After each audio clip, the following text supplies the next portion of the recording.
A paz do Senhor, queridos irmãos, com imensa alegria estamos aqui novamente para mais um estudo da Escola Bíblica Dominical, uma fonte de aprendizado. Eu sou a professora Persiliana e trabalho aqui com os irmãos da nossa equipe de professores da Escola Bíblica Dominical na Igreja Assembleia de Deus na cidade de Londrina.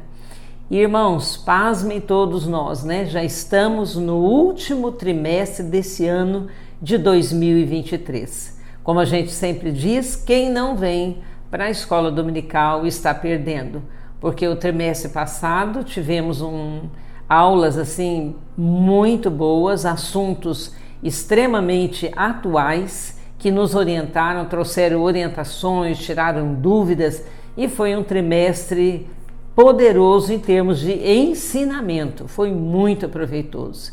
E agora, de uma maneira tão boa e tão feliz, o pastor Wagner Gabi, que é o escritor da nossa revista desse trimestre, trouxe também um assunto que nós vamos encerrar assim um ano com chave de ouro, porque nós vamos falar de missões. E é um assunto de extrema urgência devido a nós sabemos, né, todos nós sabemos e esperamos brevemente o retorno de Jesus. Então, enquanto o Senhor não vem para buscar a igreja, nós como igreja precisamos urgentemente pregar o Evangelho. E a nossa revista está falando sobre isso, sobre evangelização, até os confins da terra, pregando o Evangelho a todos os povos até a volta de Cristo. Antes, então, da volta de Jesus, o papel da igreja é pregar, é anunciar as boas novas do Evangelho. Quanto mais se prega, mais pessoas vêm para o Senhor e nós vamos cumprindo a missão maior da igreja, que é anunciar o Evangelho. E nessa oportunidade nós estaremos vendo a lição de número 6. E ela fala sobre o tema dela, é orando, contribuindo e fazendo missões. O texto áureo da lição é: depois disso, ouvi a voz do Senhor que dizia: a quem enviarei? E quem há de ir por nós? Então disse eu: eis-me aqui, envia-me a mim. O famoso e conhecido texto do livro de Isaías, capítulo 6, versículo 8. E a verdade prática diz assim: nem todos são chamados para ir ao campo missionário. Preste bem atenção, para ir ao campo missionário. Mas todos têm a responsabilidade de orar e contribuir com essa obra. Isso é muito significativo nós guardarmos isso aqui. Efésios capítulo 6, de 18 a 20, é o nosso texto, a leitura bíblica em sala, né, em classe. Efésios 6,18 diz: orando, não é? Uma ordenança, em todo tempo, com toda oração e súplica no Espírito, e vigiando nisso, com toda perseverança e súplica por todos os santos. E por mim, né? Paulo dizendo, para que me seja dada no abrir da minha boca a palavra com confiança para fazer notório o mistério do Evangelho, pelo qual sou embaixador em cadeias, para que possa falar dele livremente como me convém falar. Esse apóstolo Paulo nos traz um alerta, um ensinamento e um exemplo espetacular. A nossa introdução: ide por todo o mundo, pregai o Evangelho a toda criatura, Marcos 16:15 e também Mateus 28:19 e além disso Atos capítulo 1, versículo 8. Todos no mesmo direcionamento sobre o ide, sobre falar, sobre pregar. Essa passagem bíblica e outras referências ao longo do Novo Testamento mostram que a prioridade máxima da Igreja do Senhor Jesus Cristo é com o quê? Com a evangelização do mundo, levar as boas novas do Evangelho.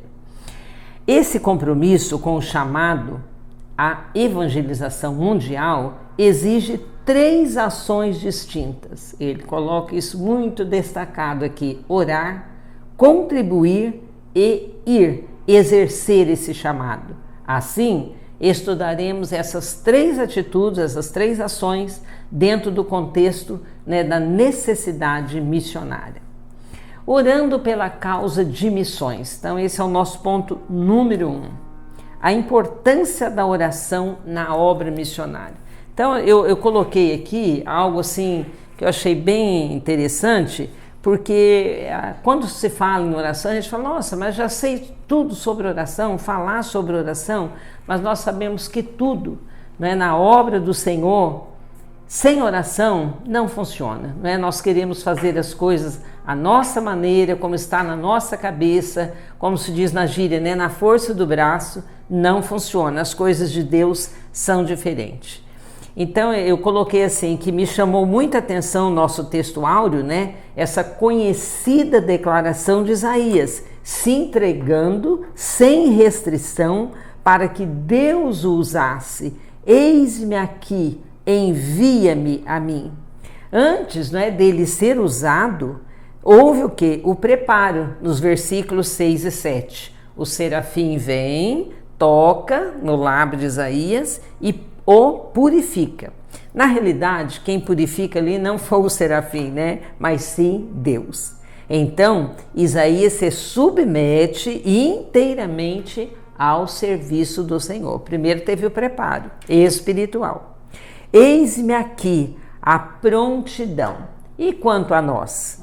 Nós estamos dispostos a dar esse sim ao Senhor? Como foi o caso de Isaías, que prontamente, eis-me aqui, Senhor, essa prontidão. Então, indo para o ponto número 1, a questão da oração, orando pela causa das missões. A importância da oração na obra missionária, aqui vem assim essa questão de nós sempre falamos, é uma disciplina cristã, a oração, Tudo que se pensar em fazer na vida cristã, na obra do Senhor, é preciso ter uma base sólida na oração, pois nós estamos aqui tratando de vida espiritual, de coisas espirituais, e nós sabemos que na vida espiritual há muita luta, há muita guerra para que a gente não faça, pois nós estamos tratando aqui de coisas espirituais. Quando em Efésios capítulo 6, o versículo 18, Paulo fala de orar em todo o tempo, fica claro a nossa dependência total de Deus para realizar a sua obra. Na Bíblia de aplicação pessoal, diz que uma maneira possível de orar em todo o tempo é fazer oração rápida, curta, a respeito de cada situação que ocorre durante o nosso dia. E também é saber aproveitar qualquer oportunidade. Não tem como nós ficarmos assim orando, o dia inteiro, parar com as nossas atividades e ficarmos orando. Mas temos as nossa maneira criativa de fazer esse tipo de oração. É orar em toda situação, em todo estado ou ocasião em que nós estivermos. E como diz o comentarista da lição, a oração é uma disciplina que ela está interligada à obra missionária, elas não estão dissociadas. Portanto, não tem como fazer missão sem estar debaixo de oração, coberto de oração. 2. Interceder. Paulo recomenda em Colossenses capítulo 4, versículo 2 e 3, a perseverar em oração. A nossa persistência é uma expressão de fé que temos de que Deus responde às nossas orações. A nossa lição traz vários motivos pelos quais nós devemos orar. O pastor Wagner vai citando os motivos. Interessante que Paulo não pede que os efésios orem para a sua libertação da prisão, mas sim que ele continuasse a falar destemidamente e com ousadia a respeito de Cristo, mesmo estando preso. Em 2 Tessalonicenses capítulo 3, versículo 1, Paulo pede: irmãos, rogai por nós, para que a palavra do Senhor tenha livre curso. No versículo 2, para que sejamos livres de homens dissolutos e maus. Em nossa rotina diária e na vida de homens e mulheres de Deus que estão na obra, do Senhor aí trabalhando, está sendo sempre travada uma luta feroz entre os poderes espirituais invisíveis. Nós não estamos vendo, mas estamos rodeados por esses poderes. Nossa principal defesa é a oração a Deus, que ela nos protegerá do mal e nos fortalecerá para continuarmos a trabalhar para o Senhor. Número 3, despertar a igreja local para a obra missionária. Isso é importantíssimo. É bem chamativa a frase que o autor colocou nesse ponto. Se mais crentes se pusessem de joelhos em oração, mais crentes se poriam em pé na evangelização. Uma realidade. Quando Jesus, em Mateus capítulo 9, 37 e 38, fala aos discípulos que a seara é grande e são poucos os ceifeiros, e diz: rogai ao Senhor da seara que mande ceifeiros para a sua seara. Jesus olhou para as multidões que o seguiam e comparou-as a um campo pronto para a colheita. Jesus nos manda orar para que Deus envie mais pessoas para trabalhar como ceifeiros, colhendo almas para Cristo, pois há muitos a quem ainda as boas novas do Evangelho nem chegaram, não foram pregados para eles essas boas novas. Número 2, o ponto 2, contribuindo para missões. O sustento dos missionários. Quando lemos nos textos citados de Levítico e Números, vemos que parte da oferta, que o pessoal trazia para o templo, era destinada ao sustento dos sacerdotes, que por sua vez faziam o quê? Cuidavam da casa de Deus. O Novo Testamento ensina que os ministros devem ser sustentados pelas pessoas às quais servem, como está em 1 Coríntios capítulo 9, versículo 14. Em Mateus 10:10, Jesus disse que é necessário cuidar daqueles que evangelizam. Os discípulos podiam esperar receber alimento e abrigo pelo serviço espiritual que eles prestavam. 1 Timóteo 5,17 diz: os presbíteros que governam bem sejam estimados por dignos de duplicada honra, principalmente os que trabalham na palavra e na doutrina. Jesus e Paulo enfatizaram a importância de dar apoio financeiro àqueles que nos lideram e ensinam. Contribuir para missões é juntar tesouros no céu. Ouvi certa vez de uma pessoa, ouvindo uma pessoa falando sobre essa questão de contribuição nas igrejas, que a coisa mais difícil de se converter é o bolso, porque muitas vezes a pessoa vem para o Senhor, mas ela não entende essa necessidade, de que o dinheiro também, a igreja é necessário, é precisa a contribuição para que manter uma série de serviços na igreja. É incrível como que o dinheiro, os bens financeiros exercem um fascínio sobre as pessoas e elas não conseguem se desprender, estão muito ligadas ao dinheiro. No texto de Lucas 6,19 em diante, Jesus adverte contra a avareza e a ansiedade correspondente, contrastando com a natureza temporal incerta dos tesouros terrenos, com o tesouro celestial que é permanente. Porque nós sabemos que, como diz o pessoal, nunca se viu ninguém, um enterro sendo seguido pelos bens, pela casa, pelos carros, tudo fica aqui, Jesus não proíbe as posses materiais, nem o prazer das coisas materiais, mas proíbe um materialismo egoísta e extravagante que prende uma pessoa a esta terra. A pessoa com os olhos bons é aquela cuja intenção é servir a Deus e não a Mamon, o Deus dinheiro usado aqui para indicar todo o sistema do materialismo.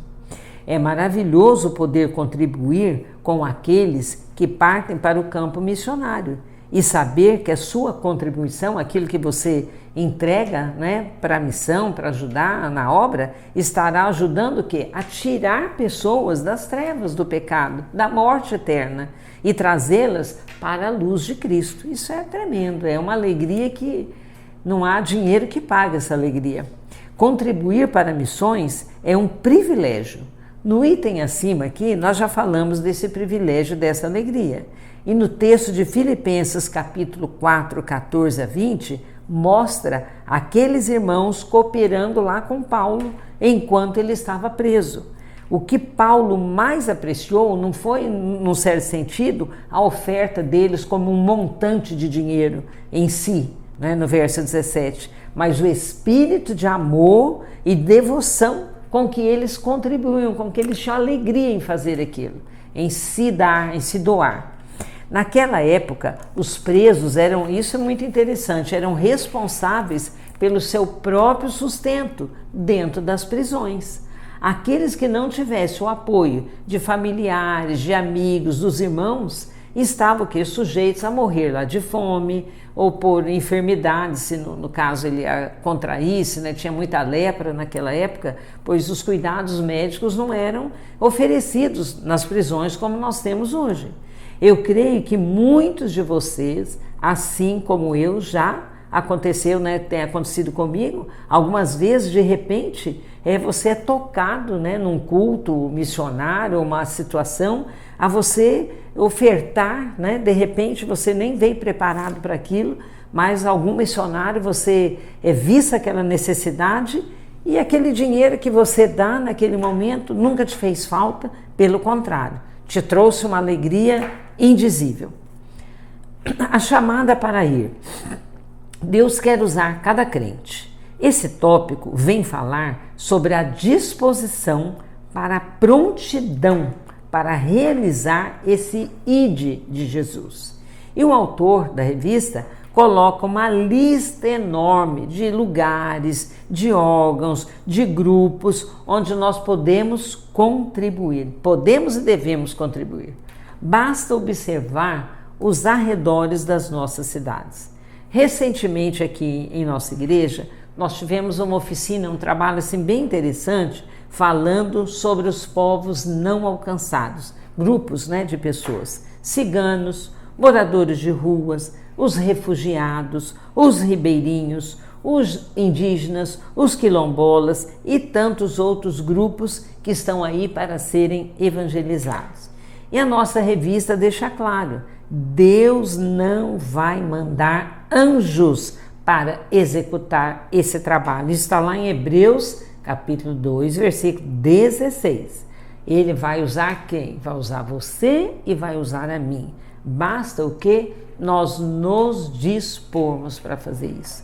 Recentemente aqui em nossa igreja também nós recebemos um grupo de crianças e adolescentes de Uganda, chamado Watoto, e esse pessoal já faz um trabalho há muitos anos, né, com crianças órfãos e mulheres que são, muitas delas, né, passadas por violência na casa, e essas pessoas são recolhidas, né, num determinado lugar lá na Uganda, e essas pessoas, essas crianças recebem estudo, escolaridade, uma formação para que futuramente elas tenham a independência. E essas crianças podem ser adotadas por qualquer pessoa, né?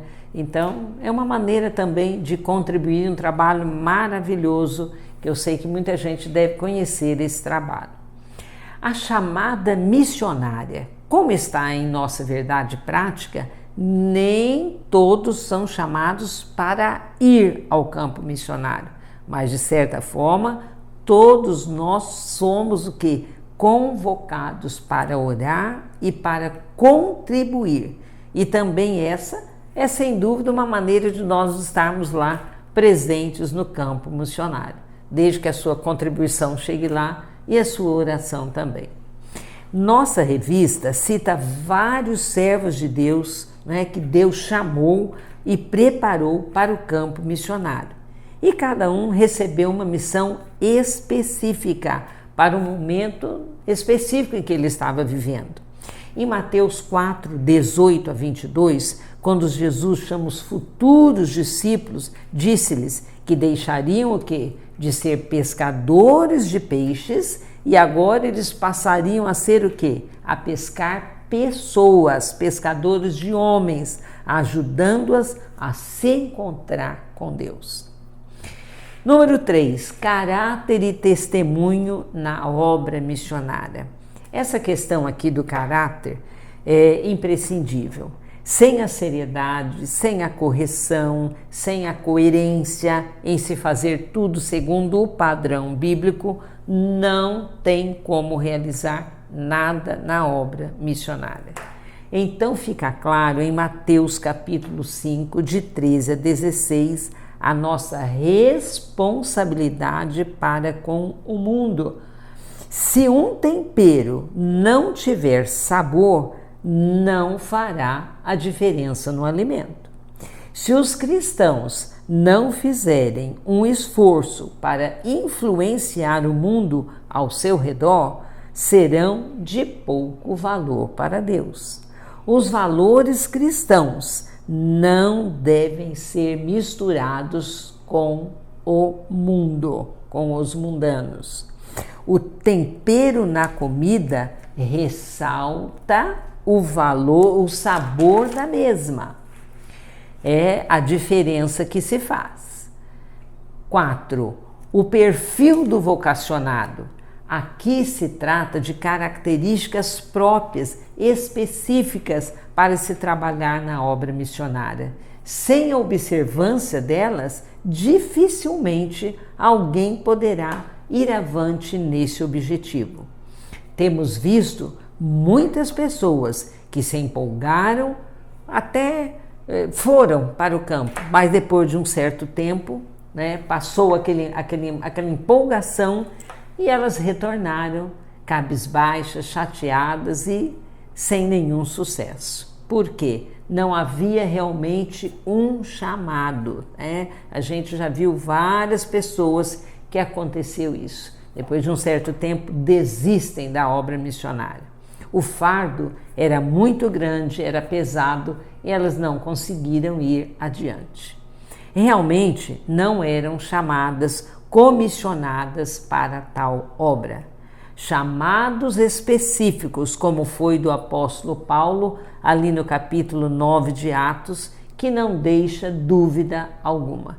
Então, antes da pessoa partir para realmente essa obra, para o campo, vamos dizer, o campo missionário, ela tem que realmente ter um preparo e um chamado de Deus, porque o chamado de Deus ele é inconfundível, né? A pessoa não fica confusa, é algo direcionado mesmo para ela, da parte de Deus para ela. E a nossa lição conclui assim: nosso propósito é que a partir desta lição, cada aluno tome uma atitude de fé e se comprometa com a obra missionária, que se coloque à disposição, essa palavra é maravilhosa, né? Para se dedicar, ao menos em uma modalidade da obra missionária: orar, contribuir ou ir. A Igreja de Cristo tem a incumbência divina de perseverar na proclamação da mensagem de salvação a toda criatura. É tempo de salvação e Deus conta conosco para expandir o seu reino no mundo. Então aí está esta lição com essas três características, né? De orar, de contribuir e aqueles quem Deus realmente chama de irem. Então ninguém fica de fora, ou orando, ou contribuindo, ou indo pessoalmente. Que Deus esteja abençoando a cada um de vocês e que vocês possam ter uma aula excelente e que isso fique bem claro na nossa mente, né? Nós temos a grande missão de contribuir de alguma forma com oração, com a nossa contribuição e com o nosso ID, né? Cumprindo o ID do Senhor Jesus. A paz do Senhor para todos e desejamos uma excelente aula nas suas igrejas.